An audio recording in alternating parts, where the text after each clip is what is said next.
Rising mobility demands owing to rapid surge in world population has put a big question mark on the future of transportation.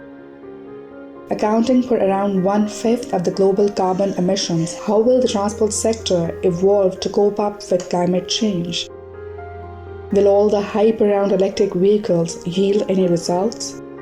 How electric vehicles are bringing a revolution in the transport sector. Is it true that future of transportation is electric? If these questions baffle you, this video is for you. But before watching the video, please subscribe to our channel and keep yourself updated. Ever since humanity has started realizing the climate changes and facing its dire consequences, the urge to reduce carbon emissions by stopping use of fossil fuels has increased manyfold. Transportation sector is one of the most energy-intensive sectors where currently 95% of the energy is generated from fossil fuels. However, concerns across the globe about climate change force the players in the automotive manufacturing sector to shift away from fossil fuels-driven vehicles and move towards eco-friendly models. Thus, the market of electric vehicles started booming, where in 2011 there were only 22,000 EVs on the road, and by 2022 this figure has crossed the 20 million barrier. By the time of publishing this video, there are around 1.45 billion vehicles on the roads, out of which only 2.2% are having battery-powered electric engines. The market demand for electric vehicles is ascending day by day, and is expected that by 2030 there will be more 350 million such vehicles on roads. Although the challenges to the mass adoption of this electrification are numerous, opportunities to transform the way we move around are not less either. The growth witnessed by EV adoption over the past decade is fundamentally a result of a confluence of three main factors: regulation, consumer behavior, and technology. As far as the role of regulations is concerned, governments and cities have introduced regulations and incentives to quicken the shift to sustainable mobility. Regulators worldwide are defining more stringent emission targets. The European Union presented its Fit for 55 program, which seeks to align climate, energy, land use, transport, and taxation policies to reduce net greenhouse gas emissions by at least 55% by 2030. The Biden administration introduced a 50% electric vehicle target for 2030. Beyond such mandates, most governments are also offering EV subsidies. Consumer behavior and awareness are changing as more people accept alternative and sustainable mobility modes. The electric vehicle industry attracted more than $400 billion in investments over the last decade, and all the money was targeted at companies and startups working on electrifying mobility, connecting vehicles, battery technology, charging station infrastructure, and autonomous driving technology.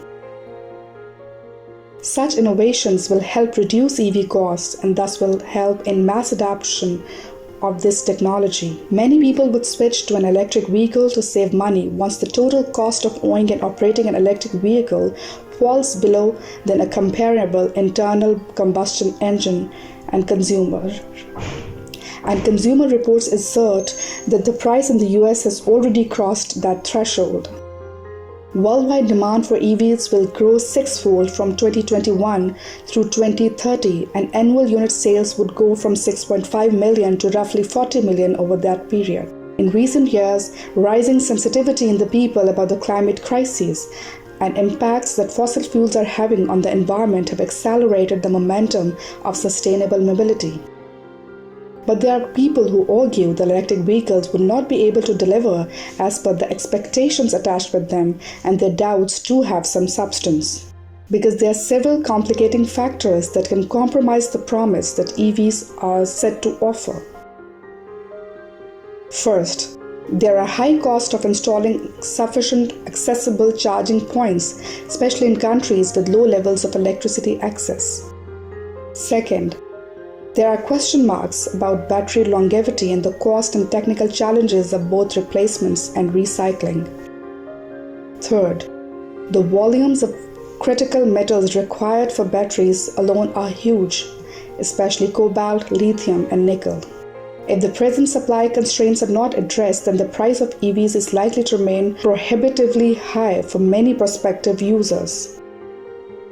And finally, charging EVs with largely coal-fired powers will not reduce carbon emissions much.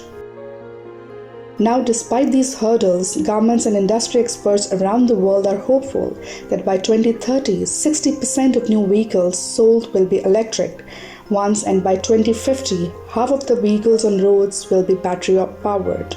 Although battery and fuel production for an EV generates 30 to 40% higher emissions than manufacturing of an internal combustion engine. But these higher environmental costs are offset by the EV's superior energy efficiency over the time. The myth that electric vehicles will not help in reducing carbon emissions has been busted by numerous research studies. Life cycle analysis suggests that electric vehicles emit around 65% less greenhouse gases than a fossil fuel-powered vehicle over its lifetime. With expected improvements in battery manufacturing and further decarbonization of the British electric grid, BEVs are predicted to generate a 76% reduction in greenhouse gases by 2030 and a potential 81% decrease by 2050.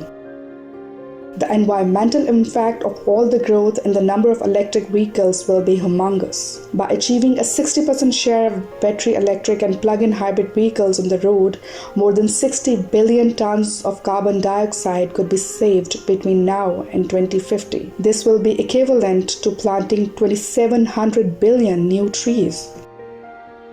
Although EVs are not a panacea for our environmental ills, still, they are of great help to reduce our environmental woes, and all of the criticisms of BEVs will soon be a thing of the past. This is all for this video. Please don't forget to share your opinion about electric vehicles and this video in comments, and subscribe to our channel.